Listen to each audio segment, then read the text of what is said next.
Syukur kepadamu untuk hari ini di tanggal 16 April. Kembali kami ada di Bait-Mu yang kudus memuji memuliakan nama-Mu. Terima kasih Tuhan untuk semua kebaikan-kebaikan Tuhan dalam hidup kami. Kami siap dengar firman-Mu Tuhan. Tolong kami, tolong hamba-Mu yang tidak ada apa-apanya. Segala kuasa kegelapan roh jahat dalam bentuk apapun juga yang coba mengintervensi kami. Ketika kami mau mendengarkan kebenaran firman-Mu, kami bersehati menolak melumpuhkan kuasanya dalam nama Tuhan Yesus.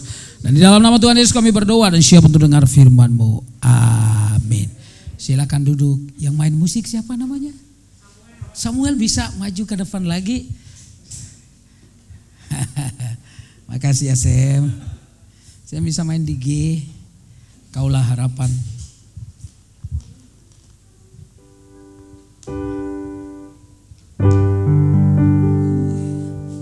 Tahu ya lagu itu ya? Tahu ya? Kaulah harapan. Bukan dengan kekeh.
Pertolonganku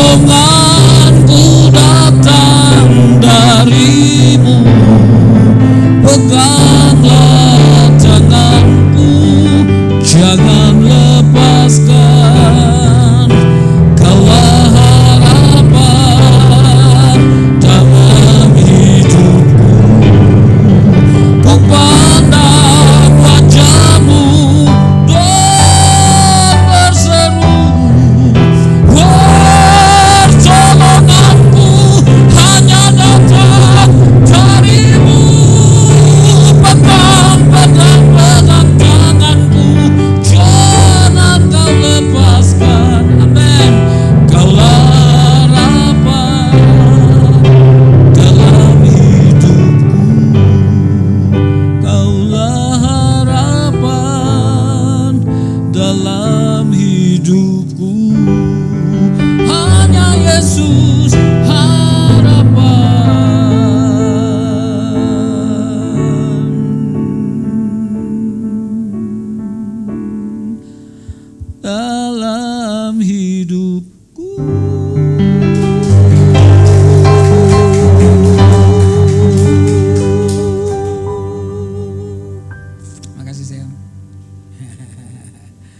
Shalom Bapak Ibu yang terkasih.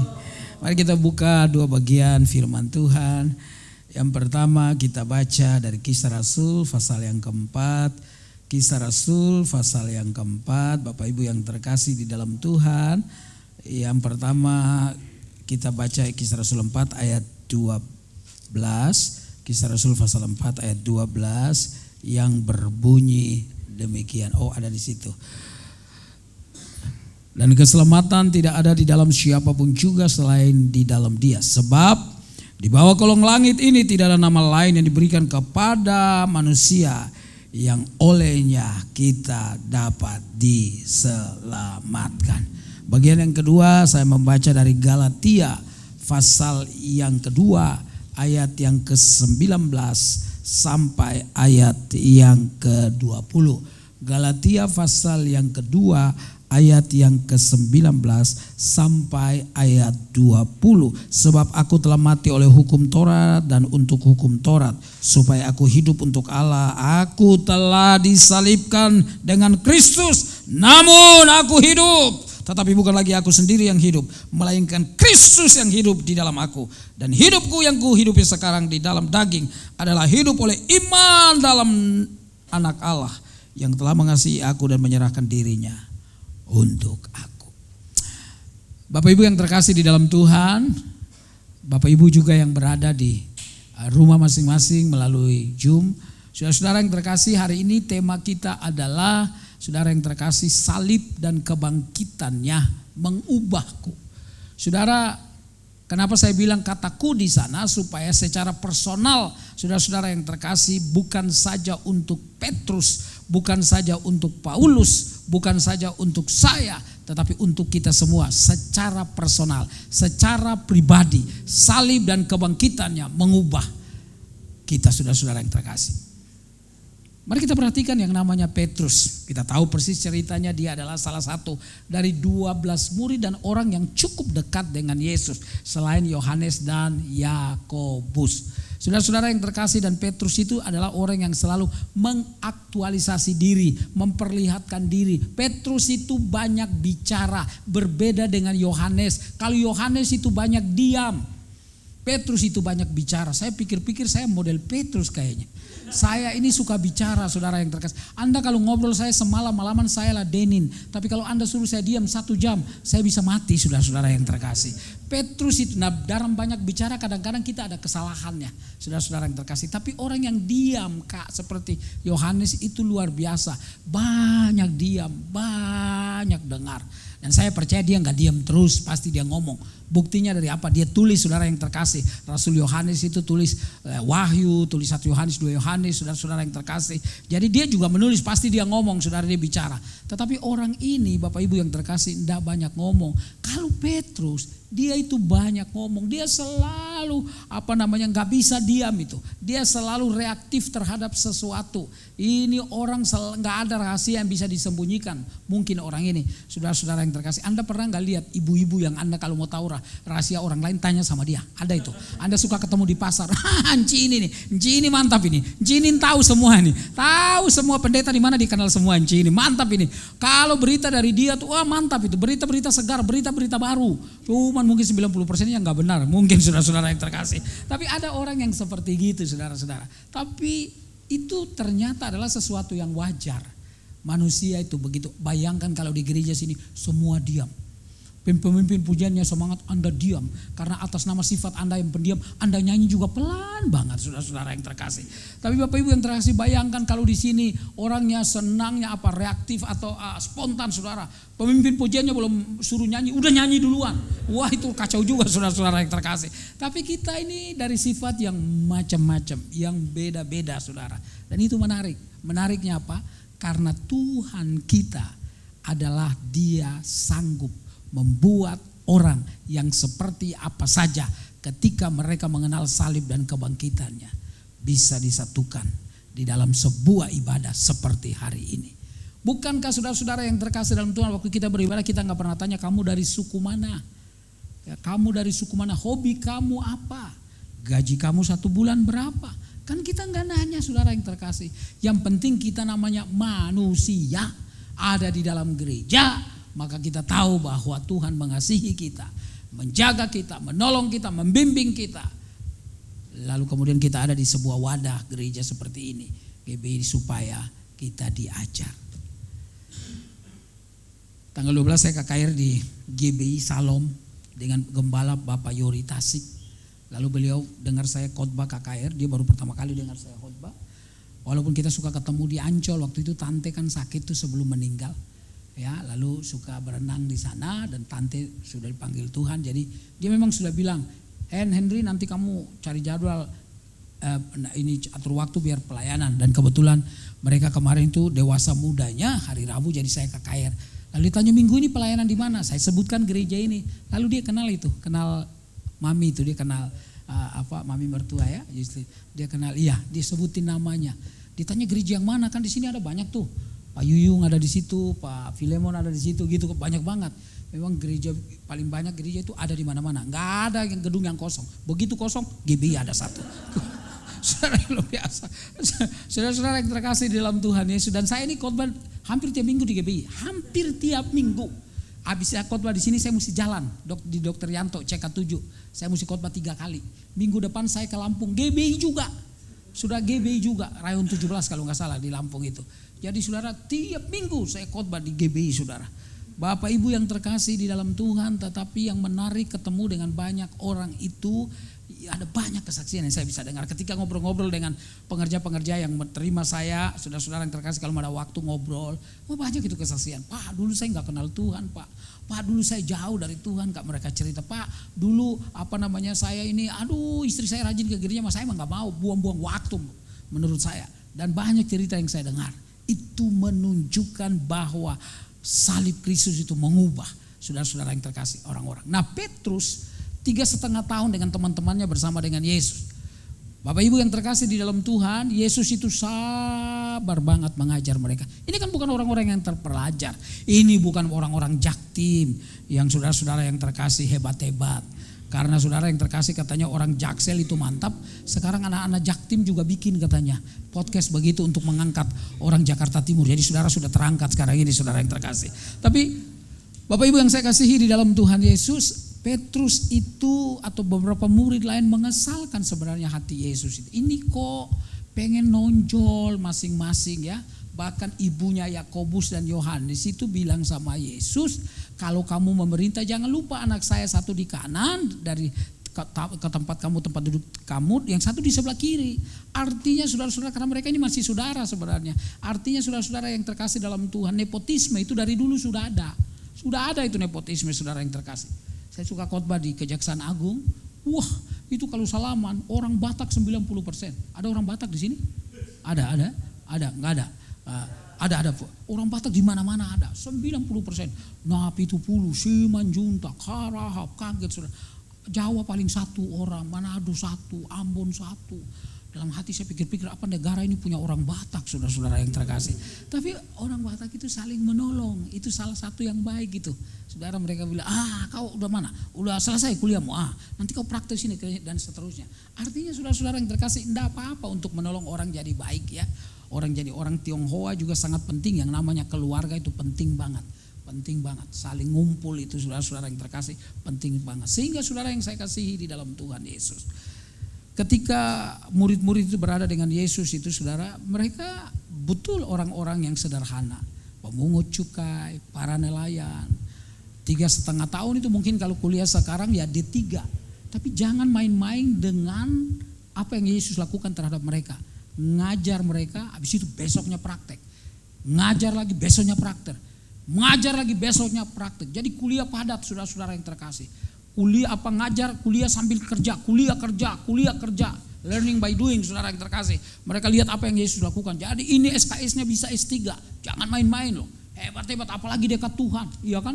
Anda dan saya aja gak dekat Tuhan aja, kita klaim nama Tuhan, lalu kita bilang kita orang hebat, begitu kan? Apalagi ini mereka di seputar Tuhan, saudara. Mereka tahu Tuhan itu tidur jam berapa, istirahat jam berapa, saudara ngomongin seperti apa. Mereka ngerti banget kebiasaan Yesus, saudara-saudara yang terkasih dalam Tuhan.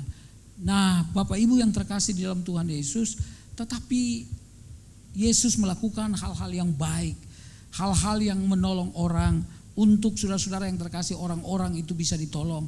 yang dalam kelemahan tubuh disembuhkan, saudara-saudara yang terkasih, orang tuli mendengar, buta melihat, saudara-saudara timpang berjalan, bisu berbicara, saudara-saudara yang terkasih, Tuhan selalu mengajarkan atau memberikan mereka bukan saja pelajaran tetapi juga praktek hidupnya. Yesus bukan saja mengajarkan kasih tetapi dia mempraktekkan bagaimana mengasihi, bukan saja mengajar tentang pengampunan tapi bagaimana mengampuni saudara-saudara yang terkasih. Dan dia sayang, dan murid-murid itu organisasinya.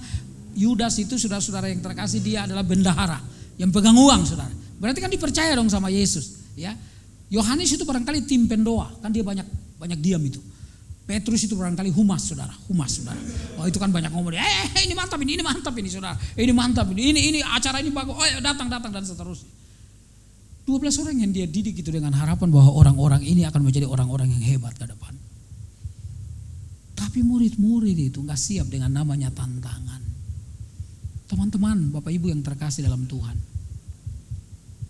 kalau kita melayani, jangan pernah lupa ini, selalu ada tantangan. Entah tantangan itu dari luar, entah tantangan itu dari dalam.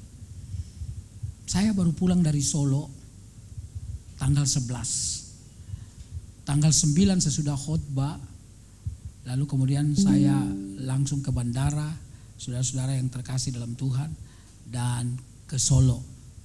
Acara kami itu reuni hamba-hamba Tuhan. Saya dari sekolah di mana Pak Ketua Umum Sinode GBI Pak Rubin Adi kuliah di tempat yang sama-sama saya kuliah, yang ambil S3-nya di sana di Jogja.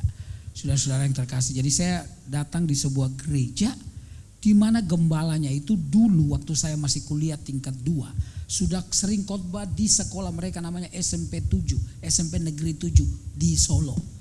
Nah anak ini semangat sekali, dia ketua persekutuan, saya mungkin beberapa bulan sekali suka khotbah di mereka.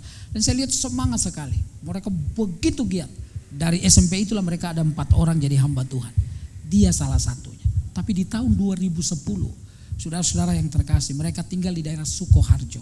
Di belakang mereka ada sebuah pesantren. Saudara-saudara yang terkasih, yang mereka enggak setuju ada gereja di situ. Dan tiap malam minggu mereka tarik golok, ya naik motor di aspalnya, sehingga menimbulkan api, saudara yang terkasih, untuk menteror gembala sidang dan sang istri. Enggak mempan, ditembak ibunya dengan senjata rakitan 15 cm di atas kepalanya. Makanya dibilang Pak Henry, kalau saya tinggi saya udah kena. Puji Tuhan saya pendek, itu menolong saya juga. Saudara-saudara yang terkasih, menghibur. Lalu karena gak mempan, waktu dia naik motor ditabrak. Pendarahan selama 10 hari, 3 kali dioperasi dalam 10 hari. Operasi kepala. Mereka pikir sudah meninggal, habis ibu ini, sudah. Tapi saudara, Tuhan tolong dia. Dari 30 orang di 2010 sekarang berkembang 700 orang. Gerejanya besar, saudara-saudara yang terkasih. Karena apa? Dalam tantangan yang seperti apapun, selama yang kita layani itu Tuhan, maka Tuhan akan menolong kita. Masih ingat wanita yang memberikan minyak narwastu di dalam Markus pasal 14 ayat 3 dan 9? Ya, dia tuangkan minyak itu sekaligus itu di atas kepala Yesus itu. Padahal minyak itu mahal harganya, tapi dari sisi tradisi itu sangat spesial. Biasanya seorang wanita Yahudi akan menyimpan minyak itu, nanti malam pertama dalam perkawinan mereka minyak itu dituangkan di atas tempat tidur, jadi semerbak harum mewangi di dalam ruangan itu. Tapi minyak itu dipecahkan sekaligus. Saya ingat tahun 91 saya menikah, saudara-saudara yang terkasih, dengan istri saya. Istri saya itu orang Sunda. Mama udah pernah kesini ikut waktu itu ya, sayang? Oh ya, waktu itu dengan anak saya datang ke sini. Nah, waktu kami menikah tahun 91 14 Desember, saudara, kami nginap di rumah mertua di Depok waktu itu. Karena gak ada uang untuk nginap di hotel. Jadi malam hari itu banyak nyamuk, bukan minyak narwastu kami semprotkan, tapi baygon yang kami semprotkan, saudara yang terkasih. Nah, Bapak Ibu yang terkasih di dalam Tuhan, jadi itu minyak sangat spesial. Kenapa? Karena Yesus, makanya Yesus bilang, di mana saja Injil diberitakan, wanita ini akan diingat selama-lamanya. Artinya apa yang kita buat untuk Yesus, apa yang kita buat yang mempermuliakan nama Tuhan Yesus, Dia ingat. Saudara-saudara yang terkasih di dalam Tuhan, lalu Yesus kemudian dalam 3,5 tahun dia dengan murid-muridnya, dia sudah bilang, sampai 3 kali dia berulang-ulang ngomong bahwa anak manusia nanti akan menderita, dia akan disalibkan, tapi jangan lupa dia akan bangkit pada hari yang ketiga. Ulang-ulang dia ngomong begitu, saudara-saudara yang terkasih, termasuk Petrus pernah berkata, sekali-kali hal itu gak boleh terjadi padamu. Karena apa? Wah, mereka derajat mereka mulai terangkat, secara sosial saudara mereka mulai dikenal, saudara-saudara yang terkasih. Mungkin secara ekonomi kalau zaman sekarang orang mulai nyumbang, itu nyumbang itu pelayanan Yesus itu, karena luar biasa ada banyak orang, ayo kasih mereka, ayo kasih mobil barangkali kalau zaman sekarang dan seterusnya. Saudara yang terkasih, artinya murid-murid yang nelayan, saudara mereka mulai terangkat juga, saudara-saudara yang terkasih namanya. Di Last Supper itu, di perjamuan terakhir itu, Yesus kemudian bilang, malam hari ini kamu semua akan tergoncang iman, karena anak manusia akan diserahkan. Petrus berkata, yang lain boleh lari, saya masuk penjara mati sekalipun saya nggak akan lari. Wih, top banget. Petrus itu mantap ini. Petrus ini model-model kayak orang Maluku kali, yang langsung ngomong sebelum berpikir, saudara-saudara yang terkasih. Mantap, pokoknya dia maju dulu, saudara-saudara yang terkasih. Itulah sebabnya ketika Petrus melihat, saudara-saudara yang terkasih, ada seorang imam bersama-sama dengan prajurit dan Yudas yang mendaratkan ciuman beracun itu terhadap Yesus. Petrus nggak diam itu, diambil golok lalu dia tebas telinganya Imam Malkus. Oh saudara yang terkasih, kalau saya Yesus, mungkin saya bilang, no, lo rasain tuh, itu baru anak buah gue, belum gue. Begitu telinga jatuh saya nggak taruh di sini, saya taruh di sini, telinga Imam Malkus. Tapi Yesus itu penuh dengan belas kasihan terhadap orang-orang, hebat. Pendekatan Yesus selalu bukan dengan hukuman, tapi dengan belas kasihan. Itu yang mesti ada di dalam diri kita orang Kristen. Jangan balas kejahatan dengan kejahatan. Tuhan yang akan membalas. Saudara-saudara yang terkasih di dalam Tuhan Yesus. Jadi Bapak Ibu yang saya kasih dalam Tuhan, ketika Yesus kemudian ditangkap, Bapak Ibu yang terkasih dalam Tuhan, akhirnya Yesus disidang. Di sidang itu saudara-saudara yang terkasih, paling kurang ada 4 hal yang tidak adil. Yang pertama, saudara-saudara yang terkasih, Yesus diadili pada hari masih gelap. Di pengadilan manapun, di negara manapun, gak ada orang diadili pada hari masih gelap. Yang kedua, saudara, tidak ada tuduhan yang jelas. Yang ketiga, tidak ada saksi. Dan yang keempat, tidak ada pembela. Atas nama hukum Yesus harusnya dibebaskan. Tapi enggak loh, dia dipimpong 3 kali pengadilan agama, 3 kali pengadilan pemerintah, enggak dapat kesalahan. Oh, di tengah-tengah sidang itu saudara-saudara yang terkasih, sidang agama itu, kemudian orang-orang lihat Petrus dan bilang begini sama Petrus, Mas, kamu dari logatmu sama loh, kamu orang dari sana ya. Nggak kenal aku, kata si Petrus. Waduh, dia bilang gak kenal loh. Dia bilang gak kenal loh. Saudara bayangkan, Petrus itu dekat sama Yesus lalu bilang gak kenal.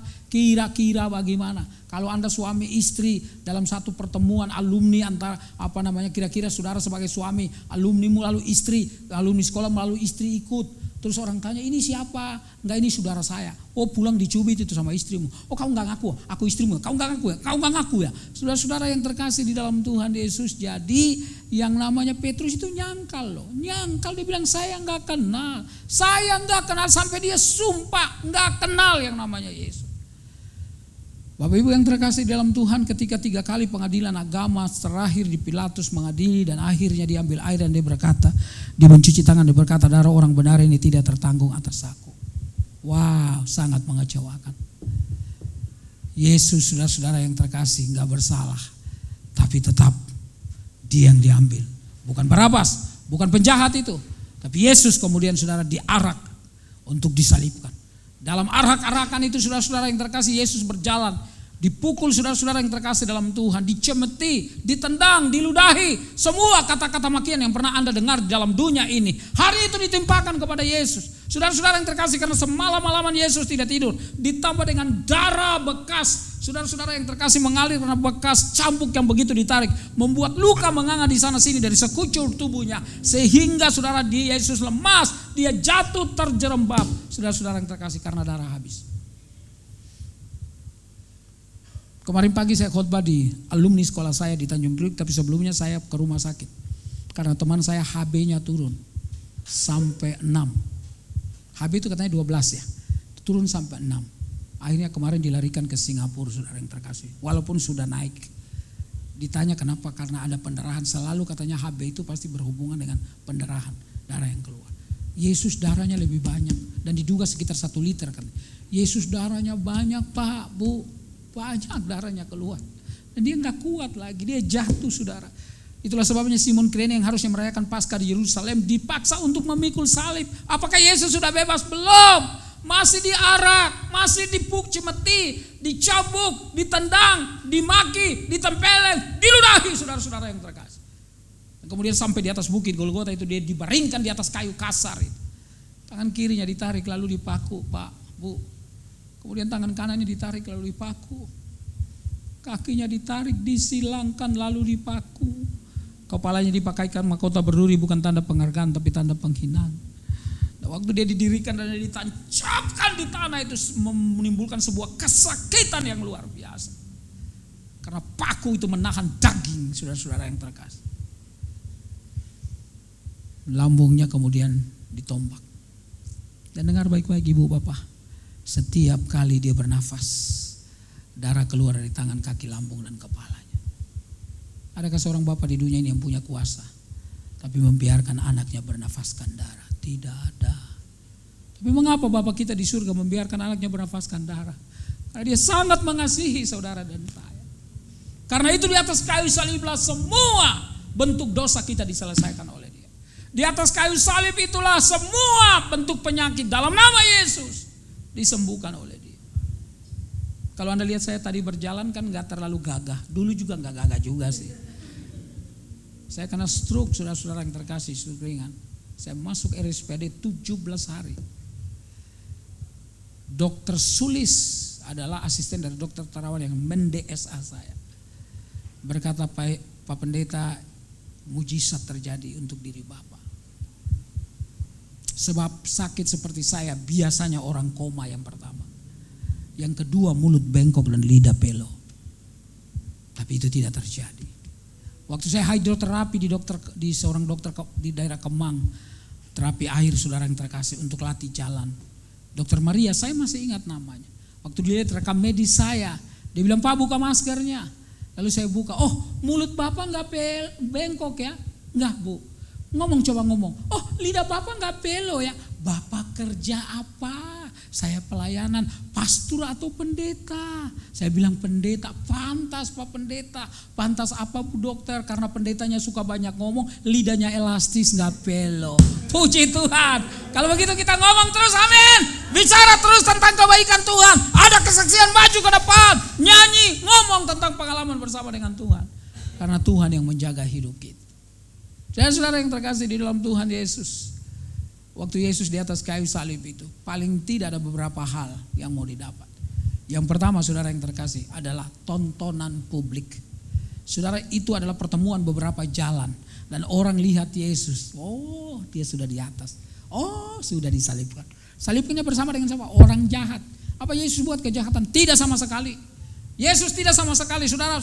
Bahkan penjahat itu mengaku. Ketika seorang penjahat lain berkata, kalau engkau anak Allah selamatkan dirimu dan selamatkan kami juga. Lalu penjahat satu berkata begini, kamu gak takut juga kepada Allah? Kita patut menerima apa yang kita sudah perbuat, tapi orang ini dia tidak bersalah. Jadi penjahat sendiri pun tahu bahwa Yesus itu gak salah. Tapi kenapa dia tergantung di antara dua penjahat? Karena saudara yang terkasih, untuk dipertunjukkan kepada banyak orang, supaya orang lihat Yesus sudah mati, sebentar lagi dia akan dikubur. Apalagi yang kedua saudara yang terkasih, itu penghinaan total terhadap Yesus. Bayangkan dia adalah orang yang tidak bersalah tapi digantung di sana di antara dua penjahat. Dihina sedemikian rupa, saudara-saudara yang terkasih, diperlakukan tidak manusiawi. Penghinaan total terhadap Yesus.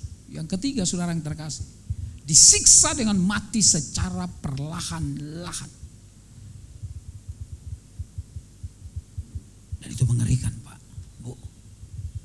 Dan yang keempat, supaya orang tahu dinasti Yesus sudah selesai. Kuasanya sudah habis, murid-murid sudah lari ketakutan. Gak ada lagi yang namanya Yesus dipuja di mana-mana, disanjung di mana-mana, gak ada lagi. Saudara-saudara yang terkasih di dalam Tuhan, sebab dia sebentar lagi mati dikubur, diam di dalam kuburan selama-lamanya. Tapi tunggu dulu Pak Bu.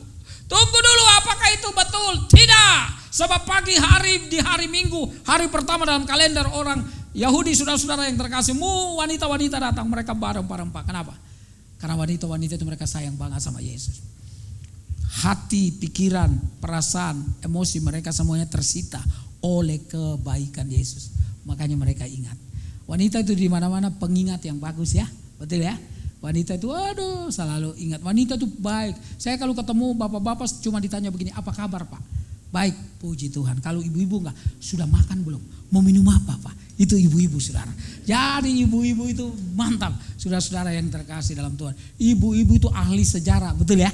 Jadi suaminya punya kesalahan 15 tahun lalu masih diingat-ingat terus. Saudara-saudara yang terkasih di dalam Tuhan. Itulah sebabnya wanita-wanita itu mereka ke sana. Tapi waktu mereka ke sana mereka bercakapkan siapa yang bisa mengguling batu itu supaya mereka kasih rempah-rempah di mayat Yesus itu. Waktu mereka ke sana batu itu sudah tidak ada. Saudara dengar baik-baik, kubur itu saudara bukan saja Bapak Ibu ada batu besar yang menjaga supaya mayat Yesus tidak dicuri.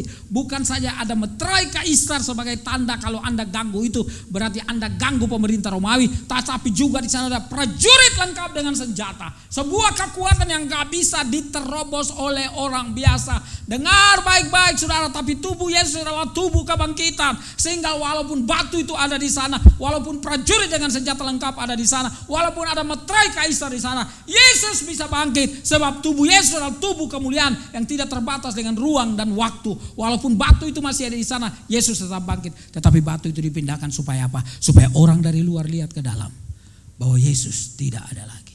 And because He lives, I can face tomorrow.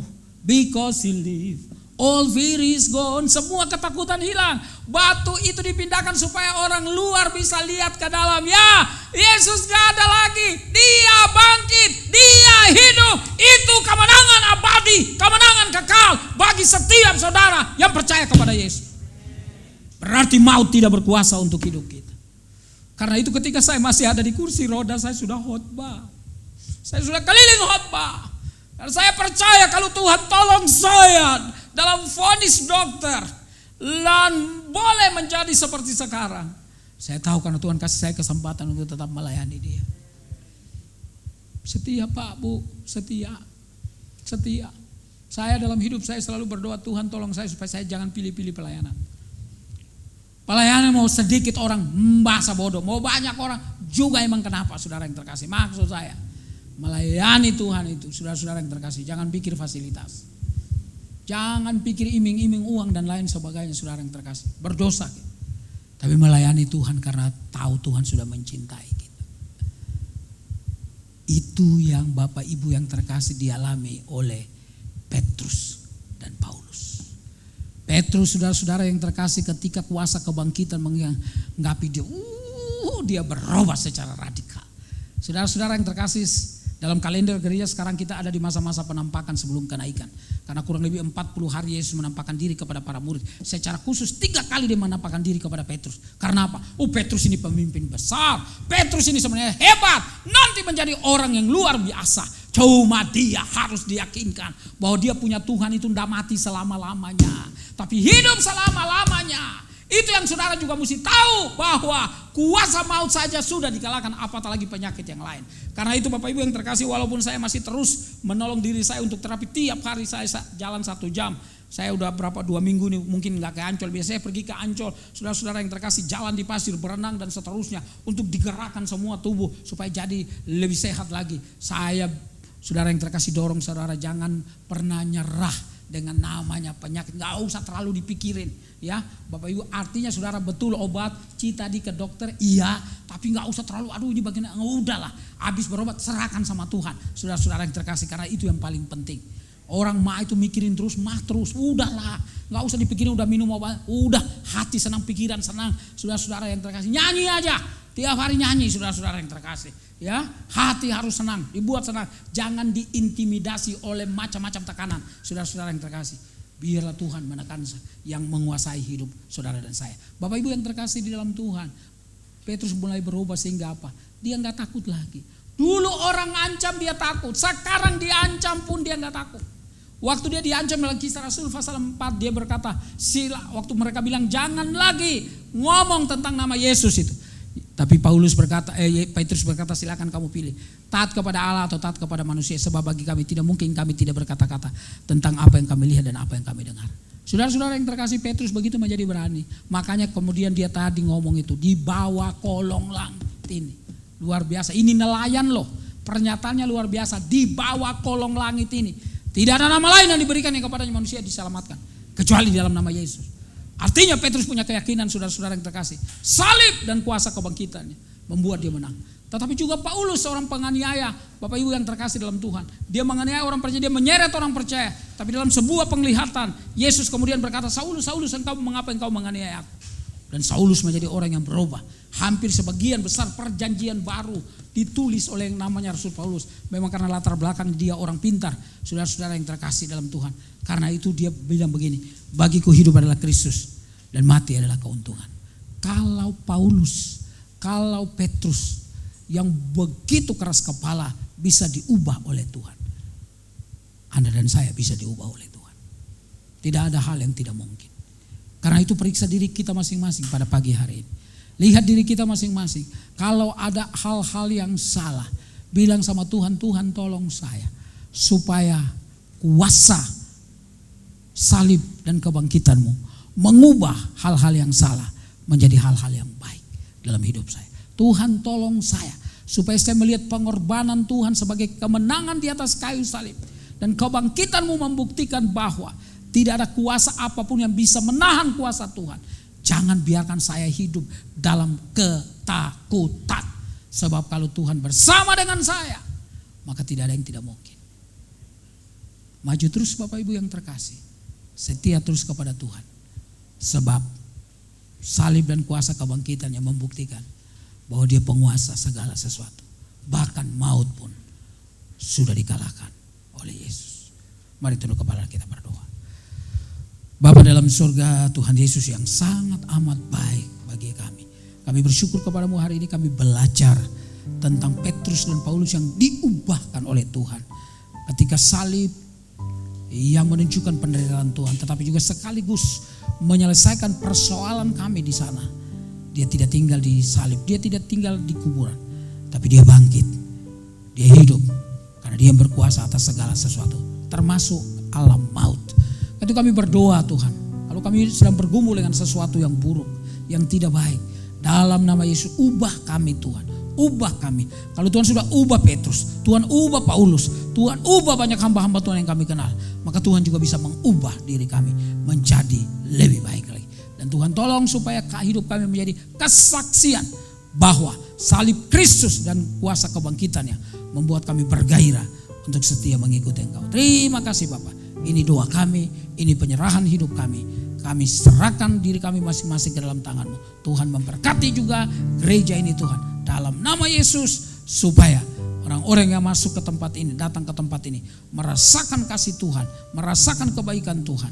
Dan boleh menjadi saksi baik bagi orang-orang yang mereka kenal untuk ada di gereja ini. Ini doa kami Bapa.